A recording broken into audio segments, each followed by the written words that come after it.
Yo, what's up? Welcome back to Nothing But Reds, the podcast where we discuss nothing but Liverpool FC from the American viewpoint. Bobby fucking Firmino, man. I swear to God, this man is going to be a Liverpool legend. There's no doubt about it. There's absolutely no doubt about it. And I'll get into the Salah thing because I know most Liverpool fans saw that and noticed that. But man, what a game. What a game of soccer. I really can't get over it. I mean, if you look at all aspects of it, from us scoring the two goals to them coming back, tying it up, Mbappe scoring that goal, Klopp subbing on Firmino, and then Firmino getting that goal, that's just storybook. Storybook for a night at Anfield for PSG versus Liverpool. Neymar on the big stage, Liverpool on the big stage. I went crazy, and I called it too. I remember thinking, because I was watching the game with a friend of mine, and we were on, I think it was probably the 88th minute or something, and we're attacking, and I'm just thinking to myself, I'm like, we can do this. We've done it before. We've got a late goal before, and we've won. I can think of a bunch of instances where it's happened. It's just in the blood of the Klopp side. That's what it is. And sorry if I sound a little under the weather. I got a little sick this morning, but that's neither here nor there. Moving forward, that's our side. That's what Klopp has instilled in the boys. They can concede a goal and it goes one or not. That's the wrong saying. They can concede a goal, they can realize that they did it, and then they can just let it go out of their mind. They can focus on the game at hand, and they can keep attacking, stick to the game plan, and eventually get the winning goal. Get the 3 points. That's very important for the group as far as finishing at the top of the group, because you would expect PSG to go on and beat Red Star Belgrade and Napoli or Napoli. Everyone says it different. But, of course, this is the stats review. Now, since it's not the Premier League stats, I went on to ESPN.com and I'm getting the match stats from there. So they may be a little bit different. However, oh shit, I didn't mean to do that. Let me go back here. All right, so let me get the full match stats. So these are going to be in a little bit of different order. However, let's go and let's look at it. So possession, we're looking at 52 to Liverpool, 48 to PSG. And if you watch the game, it was back and forth. You know, there were periods of the game, 15, 20 minutes, where it was just us attacking, where they weren't pressing us at all. Especially in the second half, where they were kind of just sitting back, picking us up at the halfway line, and even not even pressing at the halfway line, just picking us up and kind of looking at the ball. So the possession's pretty much dead even as far as I'm concerned. Now, shots on goal, you're looking at Liverpool here, 17 shots, 7 on target. PSG's 9 shots to 5 on target. Mathematically, PSG had a better conversion rate as far as shots on target to shots total than we did. But a Liverpool side, you know we're going to have a lot more shots on target. Or a lot more shots, and shots on target by default. Yellow cards, both got one yellow card. The yellow card to Van Dijk was completely justified. I mean, I don't know if it was Mbappe or who he stopped from attacking, but Van Dijk made a challenge. He was a little early. He misjudged the trajectory of the ball, and he was flat-footed. He was caught flat-footed. He was beat, grabbed the guy. That's all you can ask for from a defender. That's just smart defending. And the yellow card for PSG, to be honest, I can't even remember who it was. Oh, but let's see. I have the stats right here. We got, let me highlight it, Thomas Meunier. No red cards, no offsides for either team. That's false. I remember specifically a few offsides. Not only the goal, but there was an offside where I think it was Mane made a run, or Sturridge made a run, and the ball was crossed in from Milner, and they called it offside. But that stat's wrong. That's interesting. Corner kicks. Check this stat out. 13 corner kicks for Liverpool, 1 for PSG. Okay? Now, going off the offside thing, I don't know if I can trust this site anymore. I don't know, but we're going to go with it. 13 corner kicks. The shots on target, PSG, that kind of shows that PSG they don't play on the break football, you know? Maybe if Mbappe and Neymar get a breakaway, yeah, they will, but it didn't seem like they had many breakaways, and if they did, then we got back. I remember one specifically where Van Dijk and Gomez, they just stay behind the ball, so if it's on the break, they're going to track back and get behind the ball quickly. I really don't think we've ever been beat on a break in the last, like, 6 months. I mean, we're just so solid at the back with Van Dijk. He runs that defense. He runs that defense. But that's an insane stat, isn't it? 13 corner kicks to PSG's 1. That's absolutely incredible. That's absolutely incredible. Now, let me click on the full stats here. Excuse me. God, excuse my coughing. So, full stats here. That was nothing. They didn't really do anything here with the full stats. So, both teams, we played a 4-3-3 to a 4-3-3, which makes sense. Yeah, so that's just a solid win. That really is a solid win. And Milner, quality penalty. Do you expect anything less from him? The man's average, it's been going around, the man's average speed on the field is 8 kilometers an hour, right? His average speed on the field. That's unbelievable. It may even be more, maybe 12 kilometers per hour. He doesn't stop running. His endurance is second to none. He's the epitome of a midfielder in a Jurgen Klopp side. He is exactly what they want. And I looked at the lineup, and as a Liverpool fan, you guys let me know what you think, okay? You let me know what you think. Oh, first off, before I forget anything, because I totally will, shout out to Liverpool vs. Everybody. If you're watching, go check out his channel. He's great analysis, very articulate in his analysis of Liverpool. He's doing really well. I watched his video yesterday, and he brought up a good point as far as he was talking about he's here to just talk about Liverpool, which is really what my philosophy is with this. However, he was like, I'm never going to ask for subscribers and stuff like that, and I honor that. It's very humble, it's very noble of him. And I did it in my last video, and it was funny. I just kind of found myself a little embarrassed about it, but it's all good. It's all good. If you want to subscribe, you can, and if you don't, if you want to just come and listen, that's fine too. I mean, like I said, I'm on the same philosophy as him. Let's just talk about Liverpool Football Club. All right. Now, I took some notes during the game. Moving on, getting sidetracked there, but if you know me, I haven't talked about it before, but I absolutely hate Neymar. I hate him with a passion, and I hate him because he doesn't, his work ethic and his determination and his philosophy about the game of soccer is completely different than, it's the polar opposite of what Liverpool has become under Jurgen Klopp, which is, this is Neymar's philosophy, try to get fouls, solo soccer, dribbling, seeing if there's anything for you, and if there's not, just pass it off.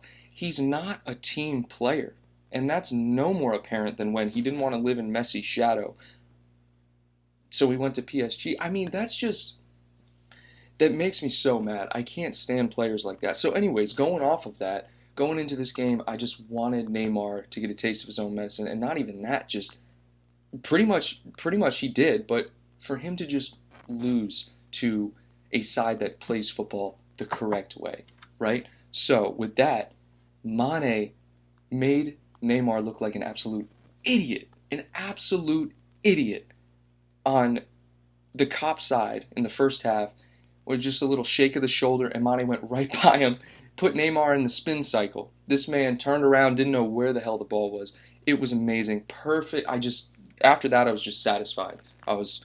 Man, Mane, good shit. Way to do it. Way to show Neymar that he's nothing special.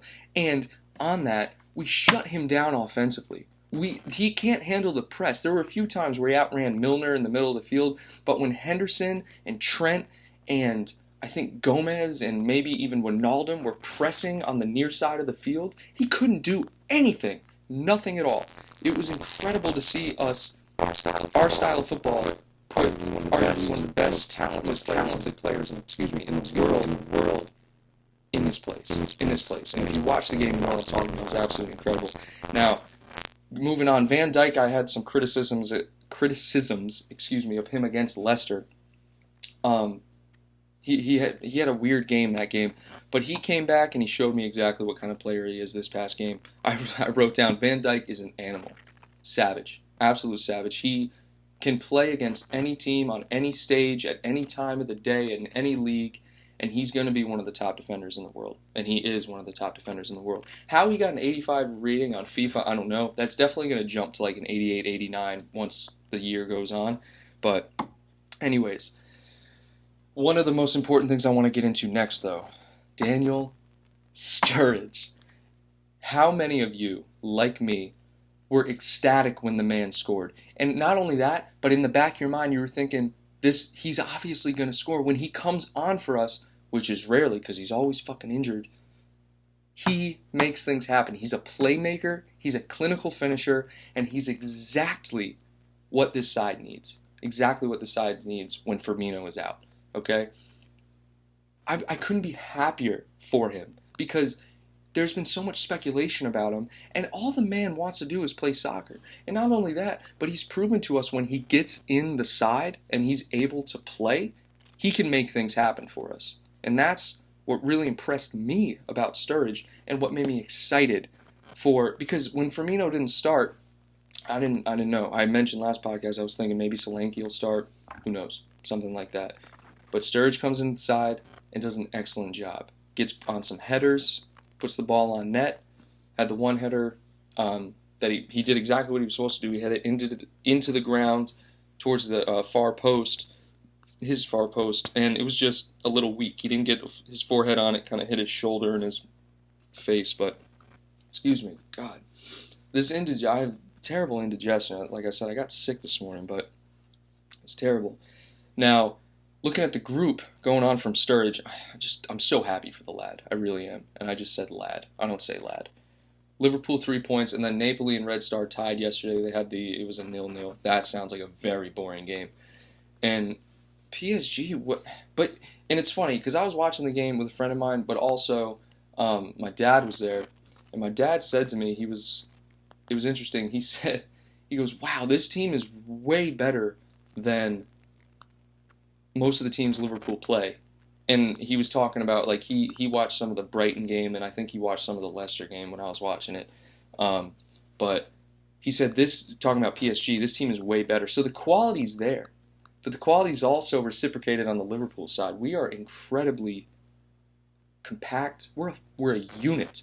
We're a unit. And a unit and a team will outplay and ultimately win against a talented side any day of the week. All right? So, granted, PSG may be a better soccer team, but when it comes to competitive league games, the intensity of the Champions League, they haven't been able to get it done, and that's never more apparent than what happened last night. Okay, so 2 last points for this podcast. I want to talk about Salah a little bit. If you've made it to this point in the video, leave a comment about what you think, in your opinion, of Salah, of his reaction. Do you think it was just poor timing from the camera panning over, and maybe he was slamming it down for some other reason, right? Because I'm always devil's advocate. I always like to give people the benefit of the doubt. Or do you think that maybe he's not a team player after all? The latter worries me. I don't know if he was up, because I just tried to relate it to when I played sports, and when I had a bad game, I was hard on myself, I felt bad, and I was angry. But I was never one to get mad if my team won. I would just be upset with myself, maybe a little down, but I would never get mad like that. Especially at this stage where you have cameras on you. I mean, I don't know, that's just, to me, that's just emotional intelligence, being able to control yourself. And I don't know if Salah, I think he got mad because Roberto Firmino was the man, and Salah had a horrible game. Salah had 3 turnovers. He couldn't put a shot on goal. The man, I don't know what's going on with him. Maybe he's just out of form. I'm not saying he's bad. The man scored 44 goals or something last season. I mean, he's incredible. But in a Klopp side, Can we have that kind of attitude on the team? Can we have selfishness? I mean, I talked about Mane being selfish, but Mane had polar opposite game today. He was a team player and everything. But Salah, he just seems like at this point he's frustrated because he's not in the form that he was last season. It's a little weird to me. A little weird to me. Let me know what you guys think about that. That'd be very interesting to see what you guys think, because everyone's got a different point of view and everyone sees things differently. Now, the point of this podcast I want to bring up, effort, effort, effort, effort, effort. Okay? Effort, and this applies to anything in life, whether it's soccer, whether it's your job, whatever, okay? If you put in effort, and if you have a good work ethic, if you love what you do, it's going to show. If you believe in what your manager is saying, referring to soccer, things are going to go well. There has to be a belief and a trust in the team, but also there has to be an understanding that, or a trust that every teammate is going to give 100% effort every second of every game. And if they're not, or if they're having a bad game, that's fine. Get off the field, bring in the next guy who's going to give 100%, okay? But there can't be any grudges. There's no resentment for anyone. And I think that's what the Salah thing says to me, is to be a team player and to be a successful team, everyone has to trust each other. Everyone has to believe in everyone. Doesn't matter because everyone's going to have a bad game. So Salah, if I'm Salah, I had a bad game, you maybe sulk for a minute or two, but then you focus back on the game, right? And you're supporting your team. I mean, there's another good example of this. Every time they show Mignolet on the bench, you wouldn't blame Mignolet if he's pissed off because he was a number one keeper under Brendan Rodgers. He was brought in for Pepe Reina with Brendan Rodgers, and then all of a sudden Klopp's like, nah, we can't do it, or you can't do the job that I need you to do in my kind of side. Brings in Karius and then ultimately brings in Alisson. Every time I see Mignolet on the bench, if something happens, we score a goal, he's ecstatic. He's cheering the team on. He's talking to his teammates. He's a good team player. He's smart. He has that intelligence to where it's a job. You're getting paid to be a professional athlete, and that doesn't mean just on the field. You have to be professional in every other aspect of the game. So this comes back down to effort, effort, effort. You have to constantly be putting in the effort on the field, off the field, at home, in the training, in the weight room, on the training ground, everything. Everything you have to put in 100% effort. I'm really there was so many emotions when I watched the game yesterday. I was so happy, and then once I got online and I was looking at all the post-match talks and analysis and stuff, that's when I started seeing the Salah thing. Because when I was watching it, I noticed it, but I didn't necessarily think anything of it because I was so ecstatic that goal came. I mean, that's just absolutely incredible. And now, thinking back at it, I'm interested to see how they break this down. Obviously, the media is going to get a hold of it and run wild with it. Or at least that's what I think. I haven't really checked any media outlets yet today. However, that'll be interesting to see. So, thanks for joining in. If you're still listening, appreciate it. So this podcast, I'm recording a podcast, and I'll do the videos for YouTube, just because I feel like I get a bigger reception and I reach more of you when there's a video and you can listen, you can watch and listen at the same time. So I upload the podcast that I do which will be this one, to Spotify, and then this one will be on here. But thanks for listening, guys. Appreciate it.